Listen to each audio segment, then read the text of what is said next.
Hello student, છેલ્લે આપણે ઉષ્માગતિશાસ્ત્ર એના જે કંઈ પાયાના પદો છે એમાં પ્રણાલી કોને કહેવાય, પર્યાવરણ શું છે, વિશ્વ શું છે, પ્રક્રમ કોને કહેવાય, સમતાપી, સમોષ્મી, સમદાબી અને સમકદી, આવી બધી કેટલીક વાતો કરી. આજે આપણે બીજા કેટલાક પદોની વાતો કરશું. સૌથી પહેલા નંબર આપો, ચલો 3. નંબર 3 માં લખો અવસ્થા વિધેય. અવસ્થા વિધેય એમાં લખો જે વિધેય પ્રણાલીની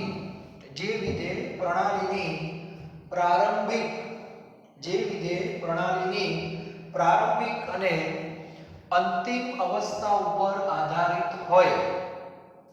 જે વિધેય પ્રણાલીની પ્રારંભિક અને અંતિમ અવસ્થા ઉપર આધારિત હોય, નહીં કે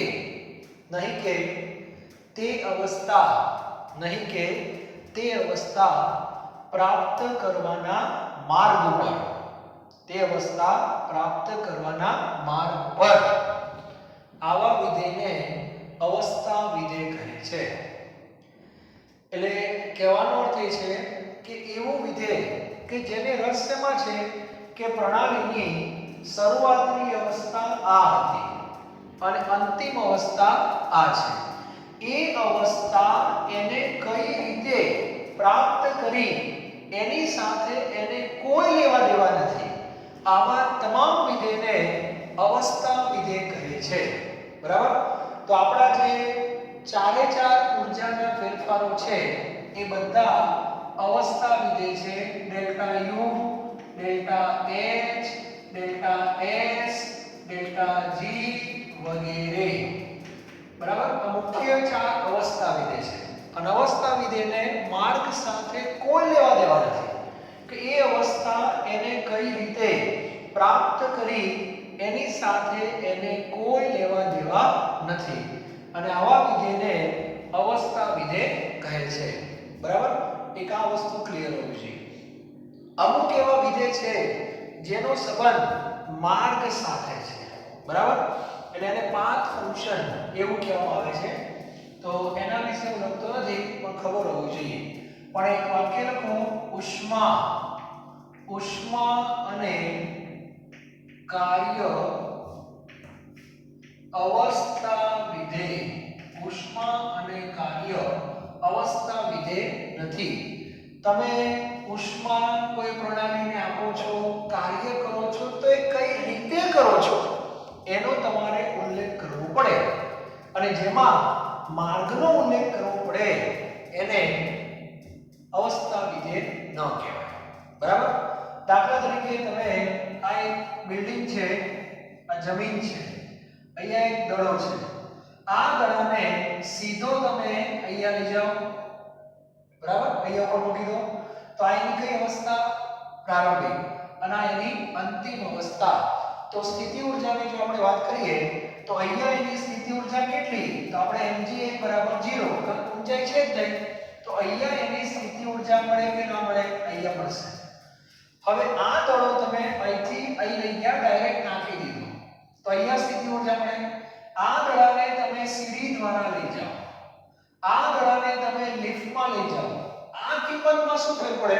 કઈ ફેર ના પડે. એનો અર્થ કે એ અવસ્થા એને કઈ રીતે પ્રાપ્ત કરી એના માર્ગ સાથે આને કોઈ સંબંધ નથી. અને એવા તમામ વિધેયને અવસ્થા વિધેય કહેવાય નહીં. એટલે આપણે જ્યાં ચાર ઊર્જાના ફેરફારો ભણવાના છીએ ડિટેલમાં, એ બધા અવસ્થા વિધેય છે. આટલી ખબર હોવી જોઈએ. ત્યાર પછી એક ચોથો શબ્દ લખો, માત્રાત્મક ગુણધર્મ. કયો ગુણધર્મ? માત્રાત્મક. એમાં લખો જે ગુણધર્મ દ્રવ્યની માત્રા એટલે જથ્થો. જે ગુણધર્મ દ્રવ્યની માત્રા ઉપર આધારિત છે એવા તમામ ગુણધર્મોને માત્રાત્મક ગુણધર્મો કહે છે. એટલે એ દ્રવ્ય એ ગુણધર્મ માત્રા ઉપર આધારિત હોય. માત્રા ઉપર આધારિત નો શું થયો? માત્રા બદલાય તો એ ગુણધર્મો પણ શું થાય? બદલાય. જેમ કે કદ. કદ એ માત્રાત્મક ગુણધર્મ કહેવાય. કેમ? કારણ કે દ્રવ્યનો જથ્થો જેમ જેમ વધશે એમ કદ શું થવાનું? વધવાનું છે. તો આ એક માત્રાત્મક ગુણધર્મ કહેવાય.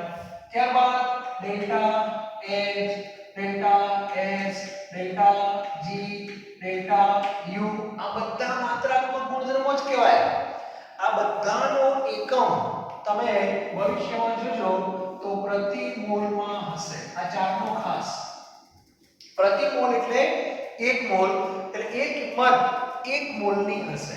અને મોલ બદલાય તો એ વસ્તુ બદલાઈ જશે.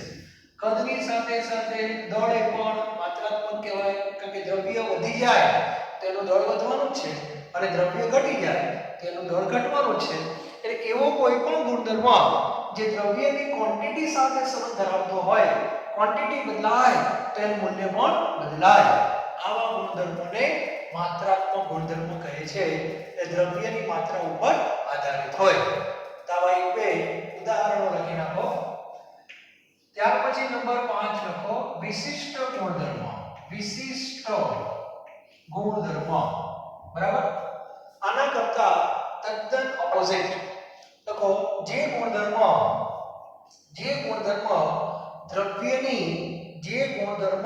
દ્રવ્યની માત્રા ઉપર આધારિત નથી. જે ગુણધર્મ દ્રવ્યની માત્રા ઉપર આધારિત નથી એવા ગુણધર્મોને વિશિષ્ટ ગુણધર્મો કહે છે. દાખલા તરીકે ઉત્કલન બિંદુ, પછી આવશે ઠાર બિંદુ, પછી ઘનતા, પછી સ્નિગ્ધતા વગેરે. વક્રી ભવનાંક આ બધા નામ તમે સાંભળેલા છે.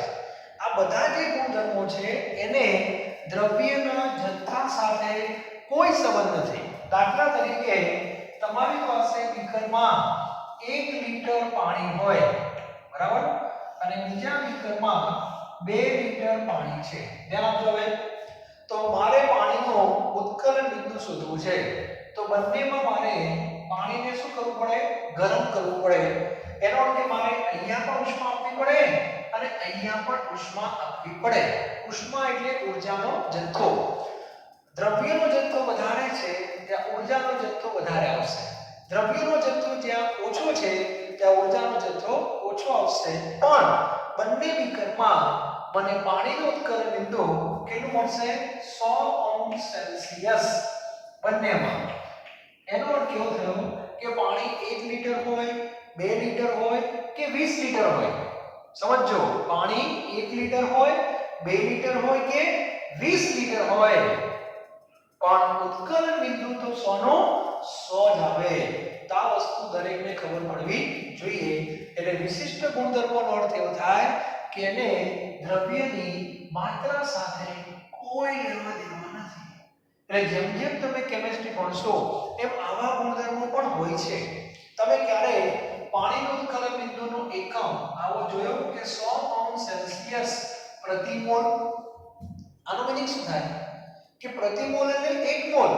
એનો અર્થ એવો થાય કે 1 મોલ પાણી હોય તો 100 ડિગ્રી, 2 મોલ હોય તો 200, 3 મોલ હોય તો 300. ઘણા કે પણ ઊર્જા તો વધારે કે ઊર્જા અલગ વસ્તુ છે અને તાપમાન અલગ વસ્તુ છે. એમણા હું તમને તફાવત પૂછું, બરાબર? ઊર્જા એ જથ્થો બતાવે અને તાપમાન એ લેવલ બતાવે. એટલે આ ચેપ્ટરમાં બીજા ઘણા બધા ગુણધર્મો છે પણ તમારા મગજમાં હોવું જોઈએ કે આવી પણ કેટલીક રાશિઓ હોય છે જેને આપણે ગુણધર્મ કહીશું. કે અમુક ગુણધર્મને જથ્થા સાથે સંબંધ છે, અમુકને જથ્થા સાથે સંબંધ નથી. એ તો એ ગુણધર્મ જ્યારે તમારી સામે આવે તરત તમને ખ્યાલ આવી જાય હા આવું છે, બરાબર? એ ખબર પડી જોઈએ. ત્યાર પછી ઘનતાનો એકમ શું થાય બોલો મને? તો ઘનતા બરાબર દળ ભાગ્યા કદ. આપણે મૂકીએ છીએ. તો આના ઉપરથી એક હિન્ટ તમને આપું છું. મને જવાબ આપો, દળ એ કેવો ગુણધર્મ? માત્રાત્મક. બરાબર? કદ એ કેવો ગુણધર્મ? માત્રાત્મક. વિશિષ્ટ. એનો સીધો અર્થ એવો થયો બે માત્રાત્મક ગુણધર્મોના ગુણોત્તરથી જો કોઈ નવો ગુણધર્મ મળતો હોય તો એ સામાન્ય રીતે વિશિષ્ટ ગુણધર્મ હોય છે. એટલે માત્રાત્મક અપોન માત્રાત્મક બરાબર વિશિષ્ટ. આવું યાદ રાખી લેવાનું. ક્લિયર? તો આ એક મુદ્દો બહુ સારો છે. એ પણ ઉષ્માગતિશાસ્ત્રમાં બહુ જ અગત્યની વસ્તુ છે. બરાબર? ત્યારબાદ આગળ વધીએ. હજુ કેટલાક પદોની આપણે ચર્ચા કરી હતી આજે. બરાબર? એટલે નેક્સ્ટ લેક્ચર થી આપણું જે ઓફિશિયલ ચેપ્ટર છે ચાલુ થઈ જાય. પણ પહેલા આ બધા પદો સમજવા જરૂરી છે. કેટલા પદો આયા? 4 5. હવે છઠ્ઠું પદ. છઠ્ઠા પદની અંદર પ્રતિવર્તી પ્રક્રમ. પ્રતિવર્તી પ્રક્રમ. પ્રતિવર્તી પ્રક્રમનો અર્થ થાય કે એ પ્રક્રમ બંને દિશામાં થતો હોય. લખો, જે પ્રક્રમ પુરોગામી અને પ્રતિગામી બંને દિશામાં થતો હોય તેને પ્રતિવર્તી પ્રક્રમ કહે છે. જે પ્રક્રમ પુરોગામી અને પ્રતિગામી બંને દિશામાં થતો હોય તેવા પ્રક્રમને પ્રતિવર્તી પ્રક્રમ કહે છે. બીજો મુદ્દો, આવા પ્રક્રમમાં દરેક સૂક્ષ્મ તબક્કે સંતુલન સ્થપાયેલું હોય છે. આ પછી હું તમને સમજાવીશ. સંતુલન સ્થપાયેલું હોય છે. આ પ્રક્રમ, આગળનું વાક્ય, આ પ્રક્રમ ધીમો હોય છે. આ પ્રક્રમ ધીમો હોય છે, તેથી પૂર્ણ થતા સમય વધારે લાગે છે. આ પ્રક્રમ ધીમો હોય છે, તેથી પૂર્ણ થતા સમય વધારે લાગે છે. આ પ્રક્રમમાં પ્રણાલીને કાર્ય વધુ કરવું પડે છે. આ પ્રક્રમમાં પ્રણાલીને કાર્ય વધુ કરવું પડે છે. તો આટલા મુદ્દા દરેકની પાસે ક્લિયર હોવા જોઈએ કે પ્રતિવર્તી પ્રક્રમ કોને કહેવાય. તો આખા કેમિસ્ટ્રીમાં આવી નિશાની આપે એટલે તમારે પ્રતિવર્તી પ્રક્રમ સમજી લેવાનો. બંને દિશામાં એક પ્રક્રમ થતો હોય. બરાબર? એમાં સંતુલન સ્થિતિ પણ આવશે. સંતુલન શું છે હું સમજાવું છું. આ પ્રક્રમ થોડો ધીમો હોય અને એના માટે સમય પણ વધારે લાગશે પૂર્ણ થતા અને એમાં કાર્ય વધારે કરવું પડે. આ પ્રક્રમ સમજવું હોય તો એક સામાન્ય ઉદાહરણ તમને આપું. દાખલા તરીકે કોઈ વ્યક્તિ અહીંયાથી આ બિંદુથી મુસાફરી ચાલુ કરે છે. મુસાફરી ચાલુ કરે તો આ દિશામાં, આ કઈ દિશા કહેવાય? પુરોગામી. પુરોગામીમાં એ કેટલા ડગલા આગળ ચાલે છે? તો 1 2 3 4 અને 5. બરાબર? હવે સામેથી અવરોધ આવતો હોય. આવો પ્રક્રમ જ્યારે આગળ વધતો હોય ત્યારે સામેથી અવરોધ આવે. આ અવરોધ આવે એટલે પ્રણાલીને થોડાક ડગલા પાછા આવવું પડે. ક્લિયર? તો પાંચમાંથી માની લો કે 3 સ્ટેપ એ પાછા આવે છે. 5 સ્ટેપ આગળ 3 સ્ટેપ પાછળ, તો સરવાળે 2 સ્ટેપ આગળ કહેવાય કે ના કહેવાય? કહેવાય છે. બરાબર? એટલે આ પ્રક્રમ આ રીતે થતો હોય, પુરોગામી પ્રતિગામી. પણ પુરોગામી કરતા પ્રતિગામીના સ્ટેપ ઓછા હોય. એટલે સરવાળે પ્રક્રિયા કઈ દિશામાં થતી હોય? પુરોગામી જ. યાદ રાખજો.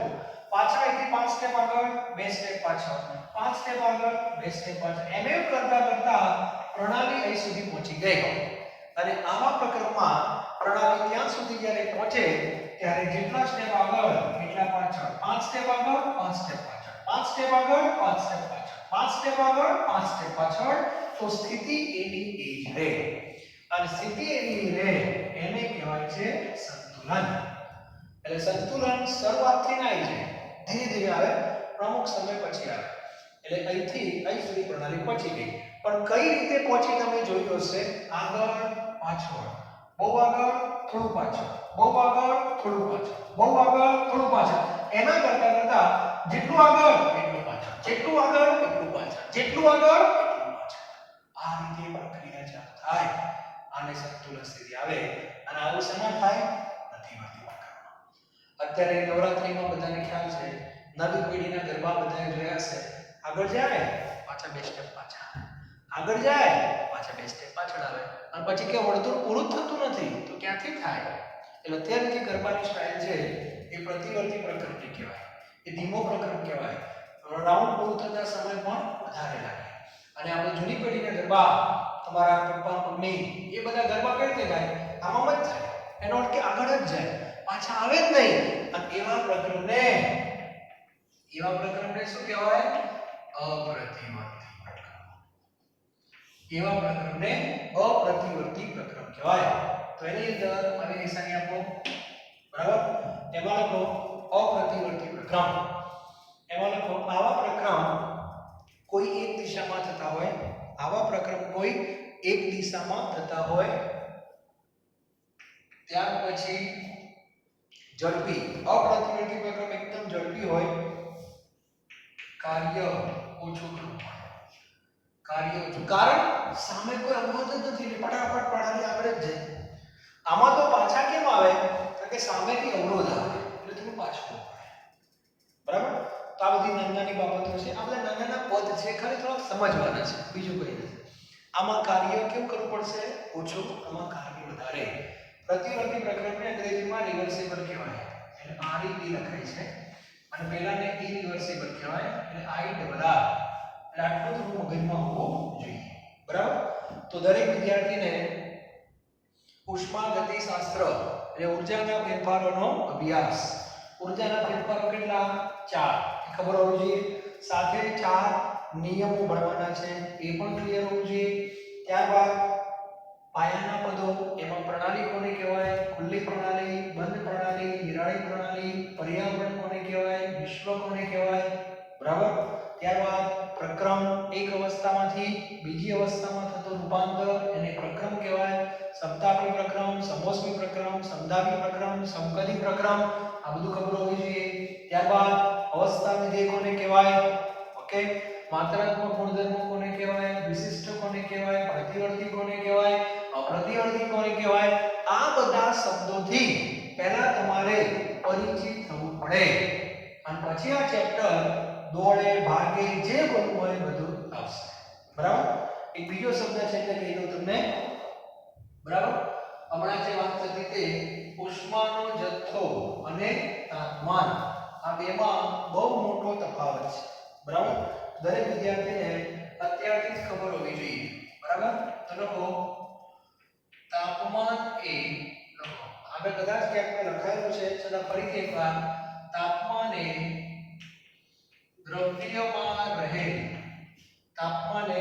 દ્રવ્યમાં રહેલ ઉષ્મીય ઊર્જાનો સ્તર દર્શાવે છે.